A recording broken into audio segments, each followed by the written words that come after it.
겨울은 원래 우울해. 너만 그런 줄 알아? 아니 남들 다 우울한데 자기들은 약 안 먹는데 그게 뭔 상관입니까? 상담가 분들은 그러면 절대 우울증 안 걸릴까요? 아닐걸요. 내가 어떤 방식을 적극적인 치료를 해서 내가 행복해질 수 있다면 그것이 정답입니다.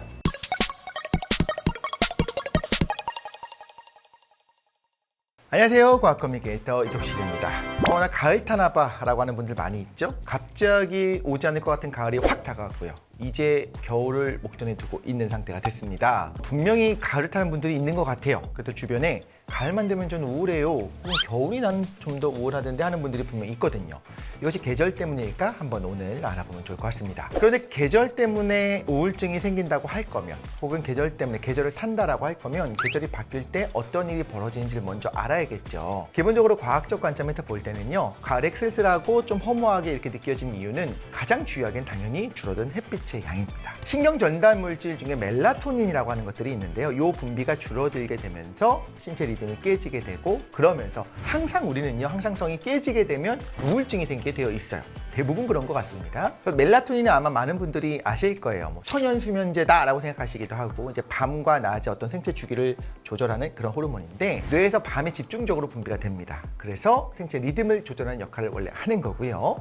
근데 멜라토닌이 줄어들게 되면 일시적으로 우울한 기분이 드는 정도에서 그쳐야 되는데, 일부 분들에게는 정상생활이 불가능할 정도로 굉장히 우울증세가 뚜렷이 나타날 수가 있는 겁니다. 그리고 이것들을 우리가 계절성 우울증이라고 부르게 되는데요. 아마 지금 검사를 한다고 하면 저도 그렇고 여러분 모두가 비타민 D가 모자랄 가능성이 있어요. 그런데 비타민 D는 여러 가지 역할을 하는데요.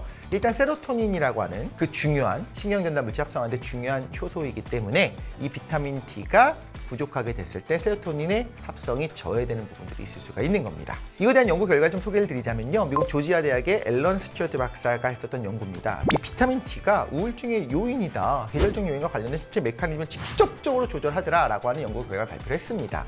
그래서 일조량의 변화에 따라서 혈중 수치가 달라진다라는 건데, 딱 그 피크의 수치를 보니까 정말 계절성 우울증이 나타나는 시기를 딱 봤을 때 2개월 정도 차이가 나더라는 거예요. 오히려 딱 맞는 것이 아니라 2개월 차이가 나는데, 그게 뭐냐면요, 2개월은 피부의 자외선이 쪼여지잖아요. 그 다음에 비타민 D가 합성돼서 나오는 데까지 걸린 시간 딱 맞는 거예요. 그래서 일조량의 변화가 있고 비타민 D가 합성되는데 2개월 정도 걸리는데, 그것이 우울증이 오는 것과 딱 수치가 비슷하게 되더라는 거죠.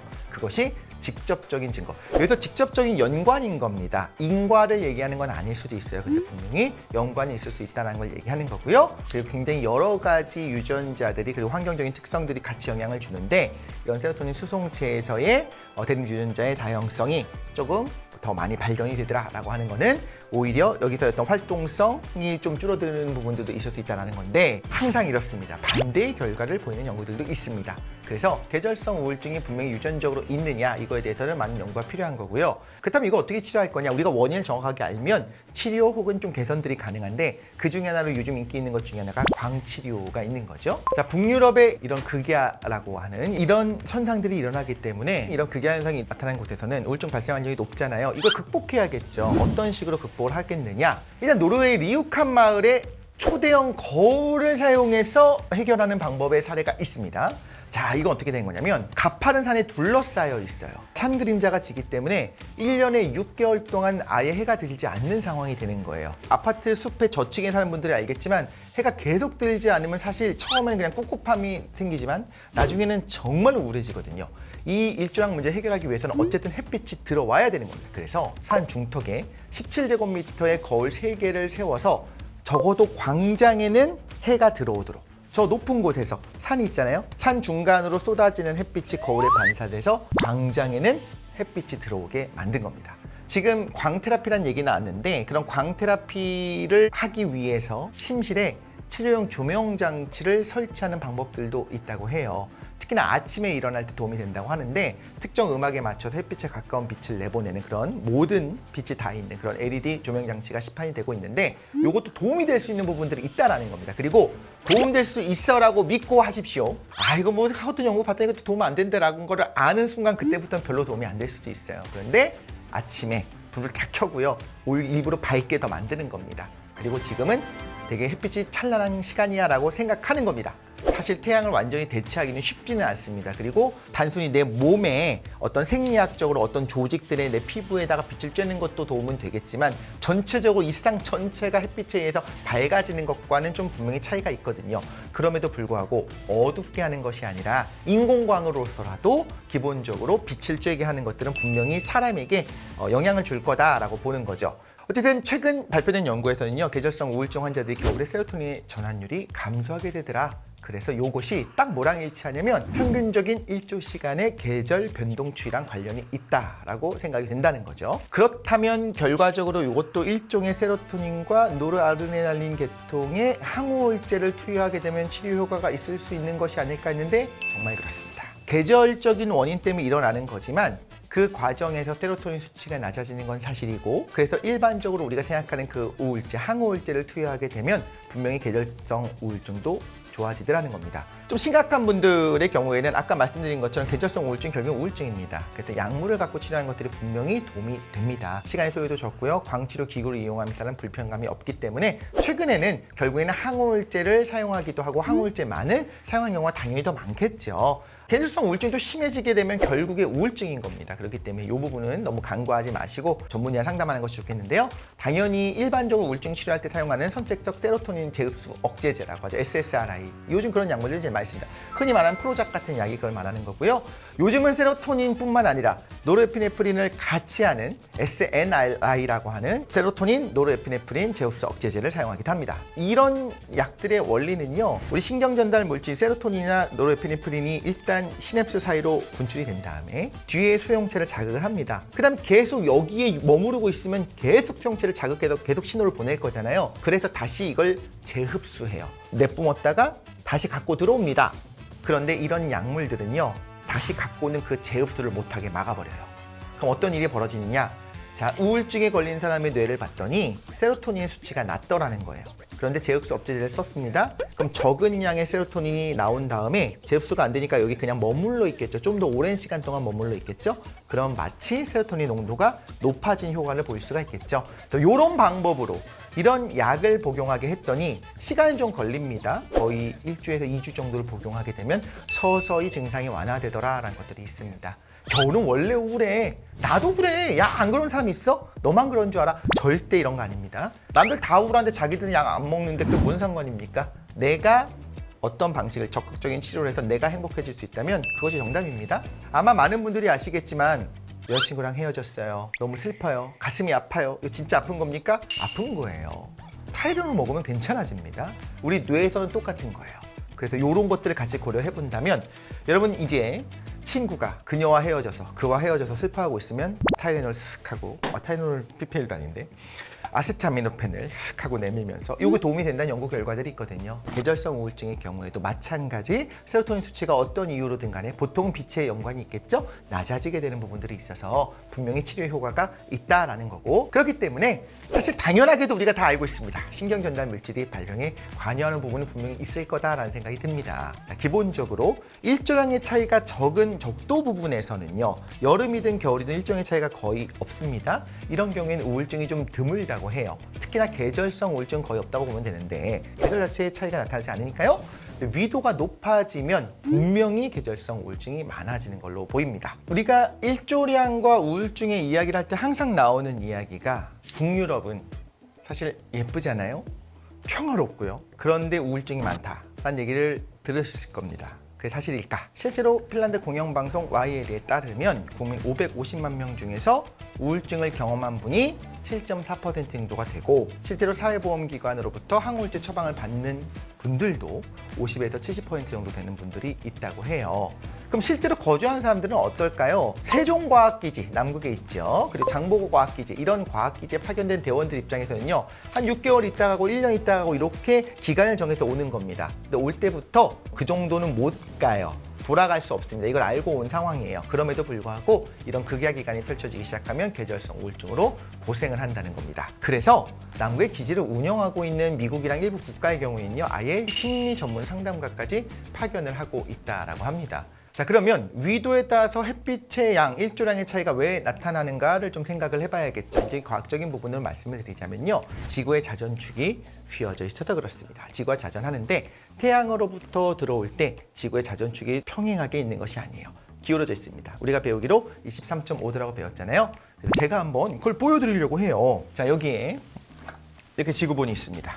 태양이 여기 있습니다. 그럼 빛이 이렇게 들어오게 되거든요. 짠, 태양 역할을 할 수 있는 손전등도 준비를 했어요.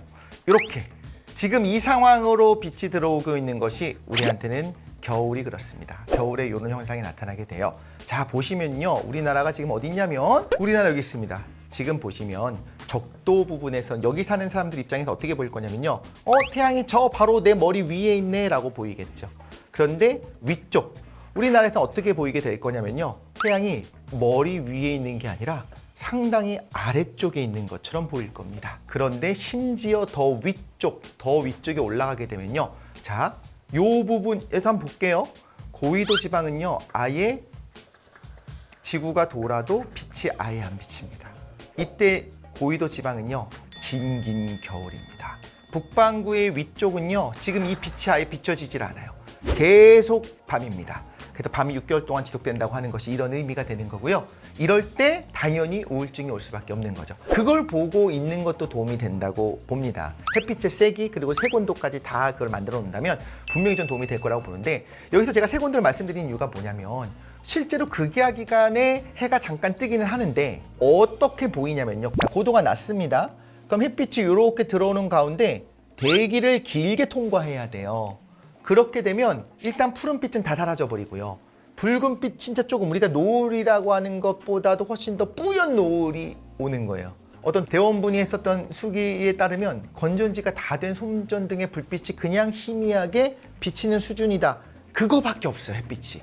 그때 느껴지는 거든 빛의 색이 빛의 양 이것도 중요하겠지만 아예 커다란 스크린으로 정말 여름에 보라카이 해변, 제주도 산호사 해변, 우도 요거를 비추고 있고 그 앞에서 일부러 좀 온도도 높여놓고 수영복 입고 물놀이 하면 당연히 알면서도 우리 뇌는 속는 거죠. 이런 말씀도 많이 하세요. 억지로 웃으면 과연 행복해질까? 행복하면 웃는데 이것들이 계속적으로 우리가 반복되다 보니 우리 얼굴 근육과 우리 내부 고유 감각들을 기본적으로 우리 뇌가 계속 피드백을 하고 있습니다. 지금 아무것도 안 하고 있는데 제가 지금 제 근육에서 신호가 저한테 올까요, 안 올까요? 오고 있어요. 기본적으로 이 내부 감각들은 있기 마련이에요. 그리고 우리 뇌는 그걸 가지고 얘가 어떤 상태구나, 이독실이 어떤 상태구나라는 걸 뇌가 지금 감지하고 있는 상황입니다. 근데 우리가 오랫동안 살아오면서 어떤 것들이 있냐면 저명한 독일 심리학자 프리츠 스트랩 박사가 88년에 정서 유발 실험이라고 하는 그 잘 알려진 우리 유명한 그 연구를 진행을 한 거예요. 표정만 다르게 했습니다. 이제 실험자들을 두 부류로 한 다음에 한 분들은 이렇게 뾰로통한 표정을 짓게 해요. 한 분들은 그냥 이렇게 물어서 이렇게 웃는 표정이 되겠죠. 그 다음에 만화책을 읽도록 하는 겁니다. 실제로 뭐가 더 재밌었냐? 라고 물어봤더니 웃으라고 한 것도 아닙니다. 웃는 표정이 되도록 강제한 그 실험분들은 난 재밌었어요 라고 이야기를 하고 이렇게 물고 해서 기분 나빠, 화가 났어 이런 표정으로 읽은 분들은 그렇게 재밌지 않다라고 얘기한 겁니다. 자, 이게 실질적으로는 어떤 걸 의미하냐면 지금 이 결과, 이 억지 미소가 효과가 있다는 연구에 대해서 반박하는 부분들도 있습니다만 저는 제 경험으로는 분명히 도움이 된다라고 생각을 해요. 왜 그러냐면 우리가 내부 감각을 통해서 기분이 좋다, 재미있다 혹은 행복하다 할 때마다 지었던 표정들에 대해서 피드백이 형성이 되어 있어요. 그 다음부터 우리 뇌는 외부 상황을 모르거든요. 우리 뇌가 외부 상황을 알 수 있는 방법은 내부 감각들을 판단하는 겁니다. 반대로 위험한 습관이 형성됐을 수도 있어요. 억지 웃음을 항상 지었던 분들, 이런 분들이 좀 우울감이 많이 올 수밖에 없다라고 얘기하는 겁니다. 사실은 고역이 부글부글 끓는데 서비스직에 종사하는 분들 너무 이상한 사람들이 많아. 나한테 왜 그래? 나한테 못된 말을 막 하는 분들이 있어. 근데도 사실 화를 내지 못하고 계속 부글부글 끓으면서 웃는 모습을 유지하려고 했던 분들이 그럼 웃는 얼굴을 지었을 때 실제로 행복해질까요?